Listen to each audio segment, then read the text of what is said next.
And welcome to Business Tuesday. Remember, this is the program where you learn all the insight as far as business is concerned. It's upon us to make that change, and the change starts now. There is no planet B. B. The change You want to B. The time is now.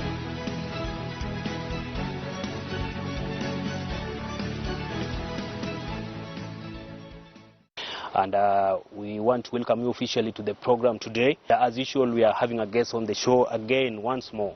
The guest is a lady because, again, going by the request that from some of our fans, they are also saying that also try and bring women doing business because of late we have been just talking to men.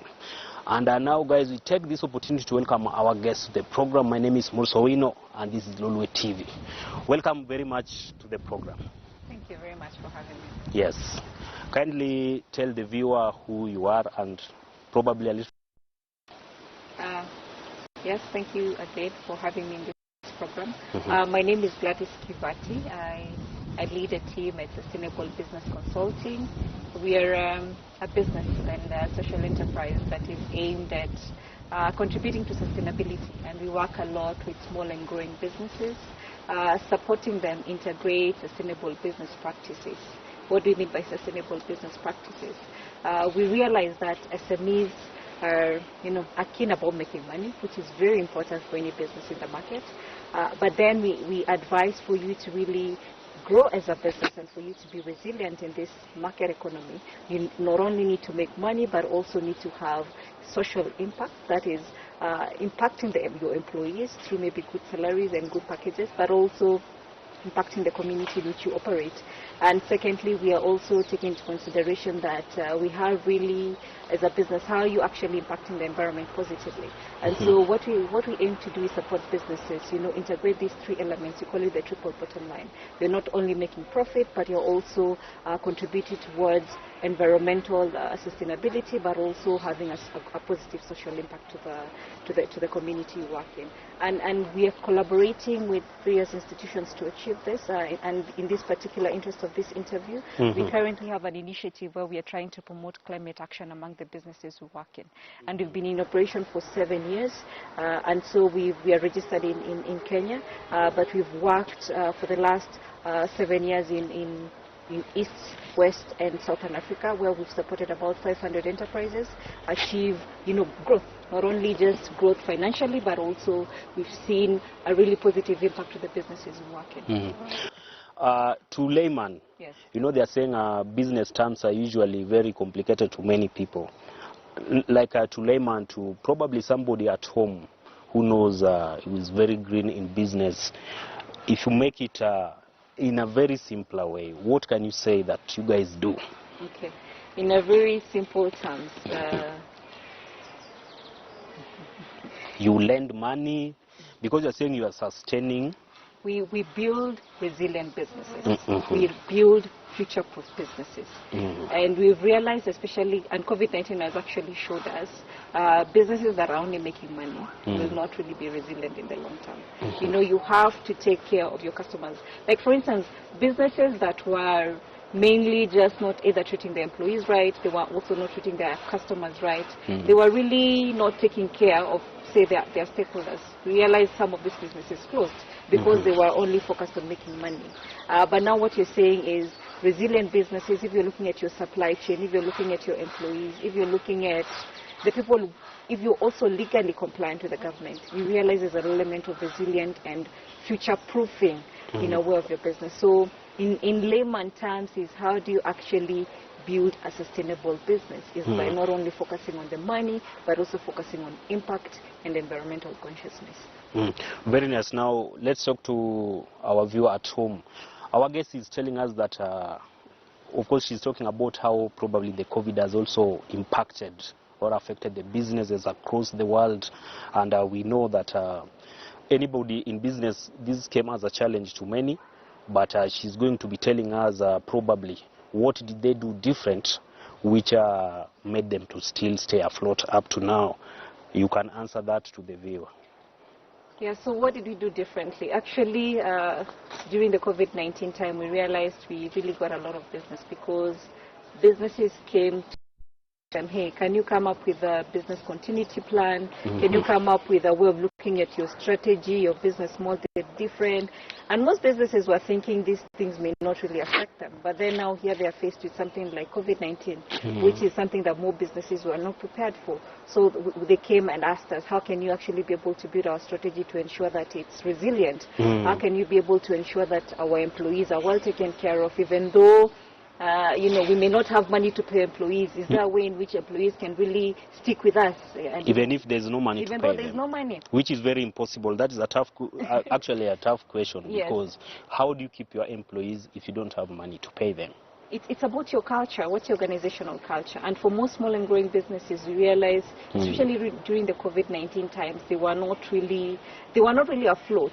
They had employees, most people were sacked, but then we have cases of where employees actually volunteered during that time to keep the business afloat. So it's about the culture, how you treat your employees during tough times. It's like an arrangement, because a business is an arrangement of different people, employees and employers. So here is how you're actually treating your employees during the good times, and how will they actually be there for you during the bad times. And we've seen where companies, some employees had to take half of the salary, and because the company culture creates that environment for, hey, when you're making money, we treat you good. When you're really not that profitable, we are coming up with strategies that you can still be our employee, and still, when we become afloat, you're able to go back. So we've seen businesses that have actually, taken advantage of that opportunity and developed strategies for that.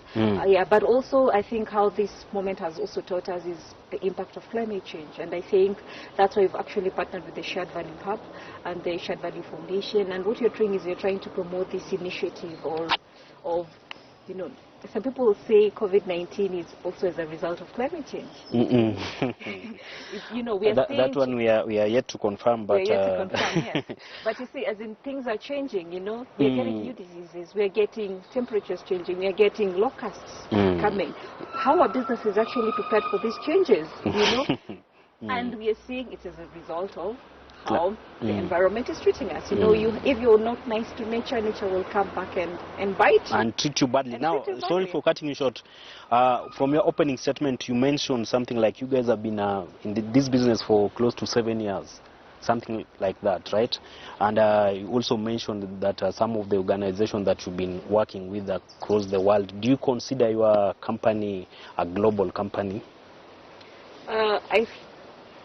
I think we're a local company with global solutions.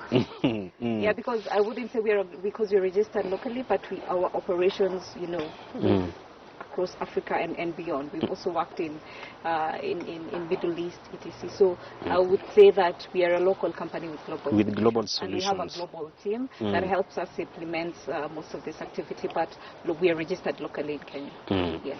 Like they say that the charity begins at home. You guys having such a wider coverage of doing business across probably Africa and across the world, what is it that you have done in Kenya before you probably thought of spreading out? Yeah. So I think when we were starting in 2015, the whole idea was built out of sustainability was being viewed, the big corporates. You would find that this notion of sustainable business was being viewed by big corporates. It was not really integrated among small and growing businesses. So that's why we actually came on board and said, fine, the big companies, the big corporates are the ones who are really taking on these initiatives. But the SMEs, there's no one who is serving them. So I think our contribution, especially in Kenya, is how can we actually be able to support small and growing business, integrate some of these practices locally. And then second, with this initiative where we are calling the Path to Net Zero, it's a local initiative, and it's an initiative where we are trying to work with small and growing businesses to come up with ways how they can actually be able to put in practices to address climate change. And we're actually calling, it's more of a climate change action. Like for instance, as can you do in your own capacity at Lolwe, reduce the impact of climate change in your business? Is it a way of, when you walk into the office, switching off the lights? Is it in a way of influencing the company policy around employees, around you know, how the energy is used at the company level? You know, it's about how can small and growing businesses influence government agenda, influence global agenda. Yes. What you're talking about is something that is really needed in our universities. Have you ever had a time probably to talk to universities? Yes. So we had, as I said, in this initiative, we are calling the Path to Net Zero, and what actually that means is we are working with stakeholders, including university students. Recently, we went to Mo University, and where we really had a very great event. And in that university, we were with students. These are aspiring business people. You see, we are talking about achieving. Currently, for instance, the government they've talked about contributing to the NDC, say 30% by by 2030. But there are not really practices around that. Yeah, like you, from where you sit, is it possible to achieve that 30% by 2030? The government has not really put in place strategies. And the other day, the president actually called upon the government, is it possible for stakeholders to sit together and put in place strategies or practices that can actually achieve this? So I think as a business community, we are not sitting down, you know, around waiting for government to plan their house. What you're asking, can we go to aspiring business people at the university? 2030, that is in the next 10 years. These students will have transitioned from the university to the working environment. So at that level, at the university level, how can they start making these conscious decisions to really say, well, I want to be employed in this type of company. I want to, if I'm a business person, I want to have this kind of business. These are the practices I need to have in my business. So that's why we're starting these discussions at the university level, because we understand that the future business leaders, they're the future great employees in various companies that exist currently in Kenya. Now, Gladys, we are going to take a short break, and when we come back, we'll be looking at some of the challenges. I know doing business is usually not an easy thing, like we said it from the beginning. We want you to be taking us through major challenges you guys have faced in your line of business, and also you will tell us how are you willing to help the government probably achieve the 2030 dream, and what do you see lacking among our youth, because most of the youth we are still living in a country where the majority of the youth are still thinking of the white collar job. What is it that you business people can do to the youth and to open their mind and tell them that it's not all about the white collar job? You can create that job, the youth themselves, and also they employ other young people. So we shall be looking at those highlights when we come back. Guys, we are taking a short break. On that note, remember you're watching Business Tuesday on Lolwe Television Network. My name is Morsowino. Don't go too far.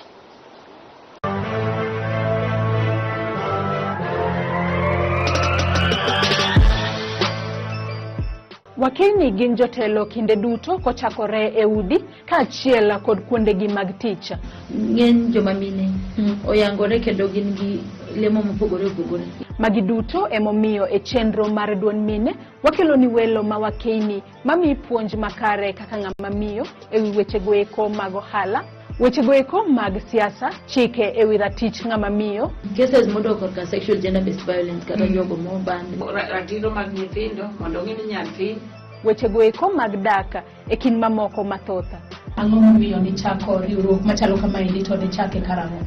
Tudri koda Joyce Oduor kama akelo ni twak machalo kamaendi chieng' tich adek ka tich adek saa 2 mar otieno mana e Lolwe TV.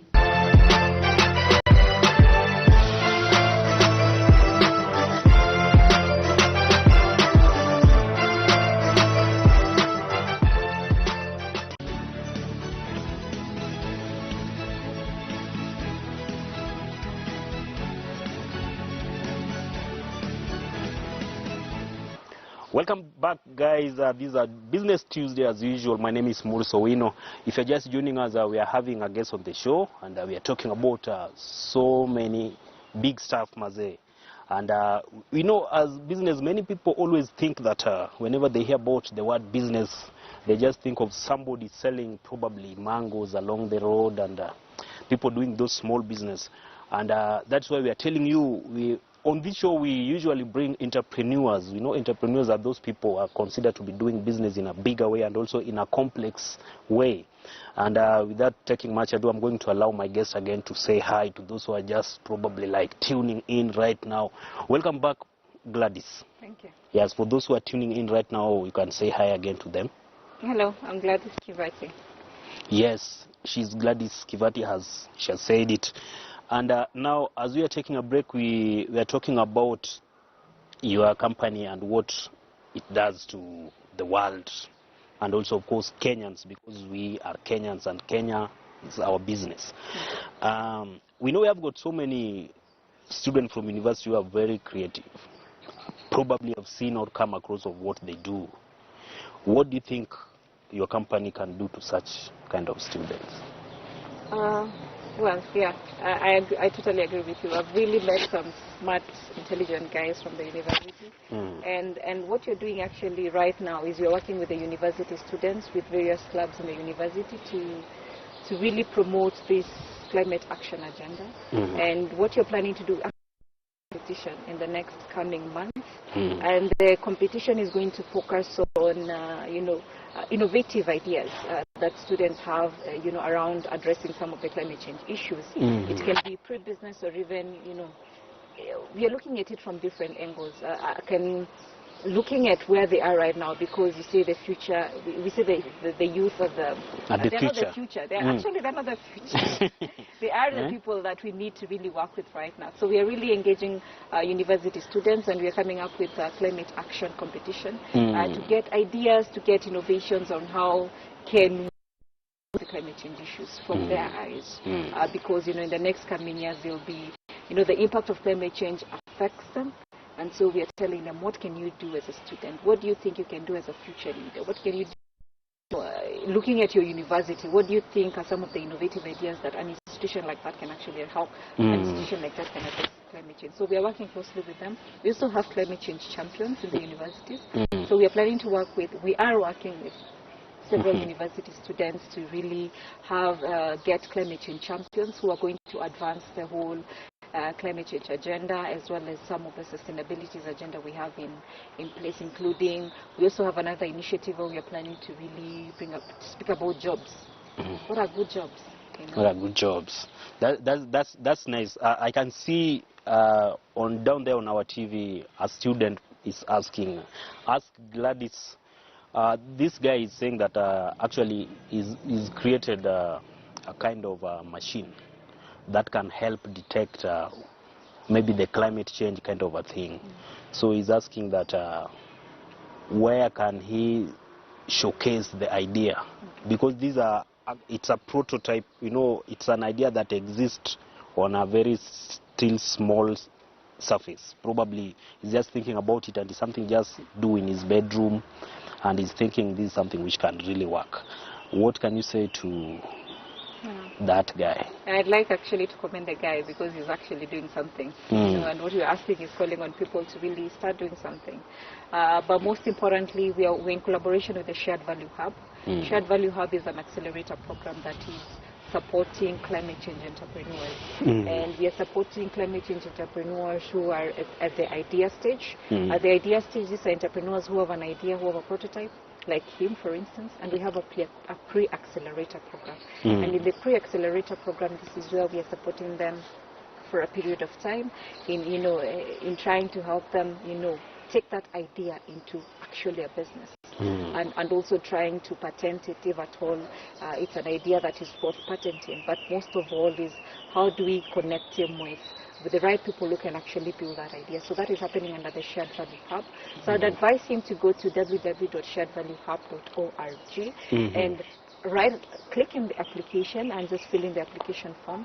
And we also have another platform where we are calling the Accelerator Program. And in the Accelerator Program, these are climate change businesses, enterprises that have already moved from the idea stage. Either they are looking for financing, either they are looking for partners, either they are looking just for advisory. So we give them a 6-month advisory period where we are telling them, for you to take your idea or for you to scale your business, this is what you need to do. And you're connecting them with global mentors. And these are mentors, you know, who are going to advise them and also offer mentorship and coaching on how they can actually scale their business. So we have those two avenues, the pre-accelerator hub and the accelerator program that runs for 6 months. So I'd advise them to visit the sharedvaluehub.org. Well, talking about connecting them to the global mentors, do you have Kenyans in your list that you have connected to those guys? Yes. I'm actually an advisor. I'm actually a mentor. So yes, we have Kenyans who can actually advise them. But you realize, for instance, in the issue around climate change or even sustainability issues, you know, things to do, they're not really advanced in developing countries, and we'd consider Kenya as a developing country. So we say, yeah, we have people whom you can have access to, whom you can speak to and also receive coaching. But we also have technical experts. For instance, if someone wants advice on a robotic or AI around climate change, you know, we have experts who specialize in that, and they have more advanced experience coming from the developed countries. So there's that linkage that also takes place. And that is now where my question comes in. What are you doing to bridge that gap of where the developing countries like Kenya is still seen to be very behind in terms of technology? And I have heard you talking, mentioning the environmental stuff so many times in your statement. We know that NGOs have been in forefront of fighting for some of the things that you're talking about, or ensuring that people follow the rules that have been laid down there to ensure that we fight to help our climate be safe for us. Are you guys working hand in hand with NGOs? Yes, we are. We're working hand in hand with Shared Value Foundation, which is a foundation that is promoting the shared value concept. And the shared value concept is around profit and purpose.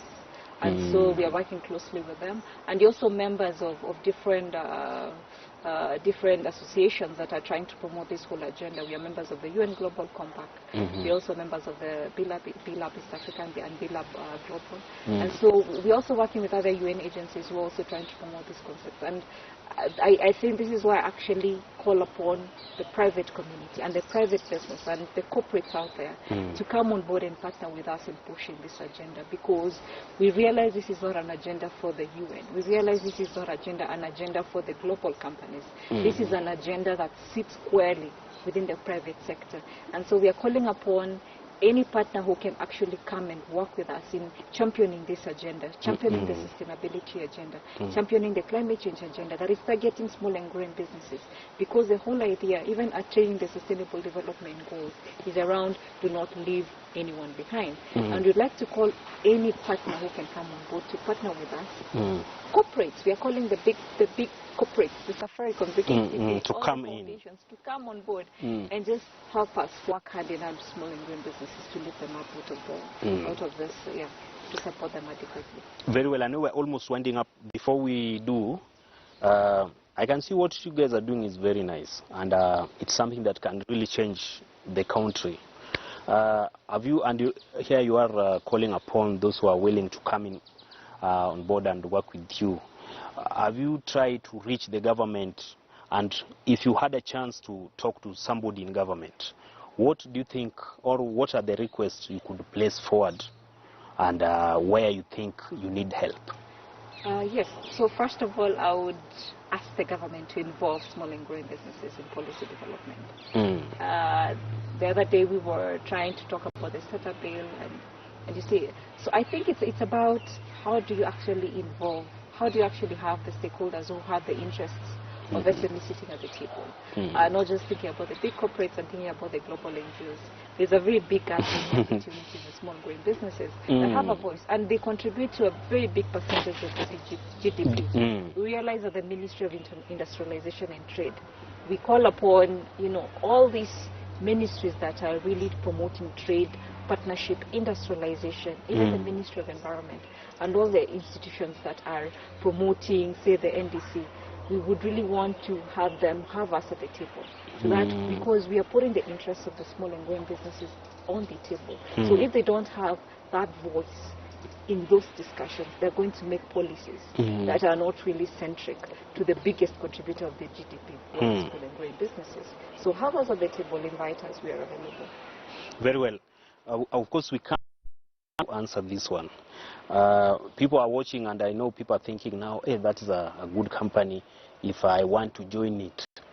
Are you guys taking people, like, not really to employ them, probably for training purposes, and do you charge them, or how, if somebody wants to come and do what you guys do, how does one get him or herself in your company?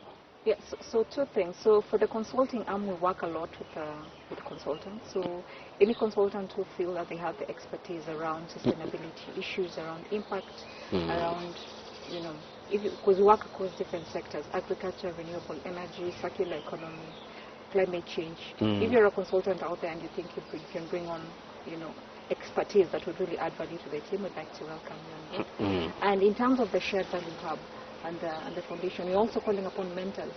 If you think you have the expertise to actually mentor idea stage, or even mentor enterprises that are within the climate change arena, we ask you to reach out to us. You can reach out to us at info@sharedvaluehub.org. And if at all you're an enterprise that is out there that has a great idea, that has a great business that you think in one way you're solving issues to do with climate change, and we take applications, say in agriculture, we take applications around circular economy. We take applications, say, if for instance we're trying to clean up the oceans and in a way trying to promote pollution, prevent pollution, you know, these are all ideas that are, you know, enabling and trying to accelerate the transition to climate change solutions. Please reach out to us. You can write to us an email and reach out to us, or to us, and we're available to support you where necessary. Very well. If you have an idea and you'd like it to take it to another level, you can talk to Rich Gladys. Putting the contact down there so that you can talk to Gladys or anybody from your company, right? Anybody with an idea. We are talking to the youth at home. We are going to put the contact there so that you can talk to reach them out, and you showcase your idea. If they like it, they are going to take it to another level. And now we are just closing the show. You can tell us how we can reach you. Yeah, so how you can reach us. So mostly right now with the virtual world.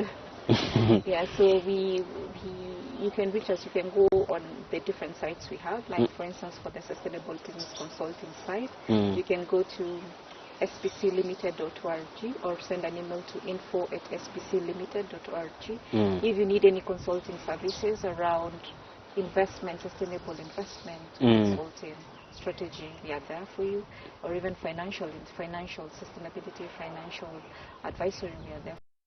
Then if you need to reach the Shared Value Hub, or you want to access the Accelerator Program, access to mentors and advisors linked to climate change, please reach out to info@sharedvaluehub.org. If you really want to participate in our campaign, our hashtag is Path to Net Zero.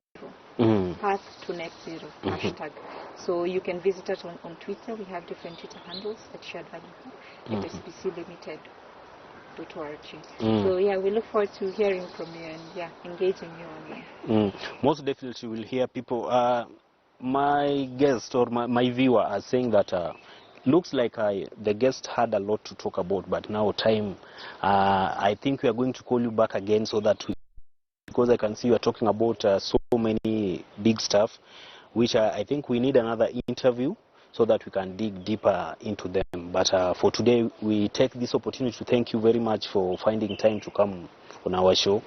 Of course, this is the show where our viewer gets a chance to hear some of the things that they have never heard before. Like today, they are learning a lot of things. Actually, even myself have been challenged. I think after the interview, I'm going to unwind and think probably if I can. I know I'm also creative myself, so I'll see how I can come in probably to do something with you. And we thank you very much and the team, and we wish your company well. Next time when we call upon you, I know you're going to come back and give us more insight as far as what you do is concerned. So thank you very much for your time.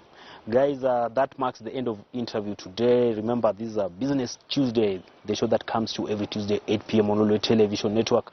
My name is Maurice Owino. Thank you very much for watching. Keep watching Lolwe TV.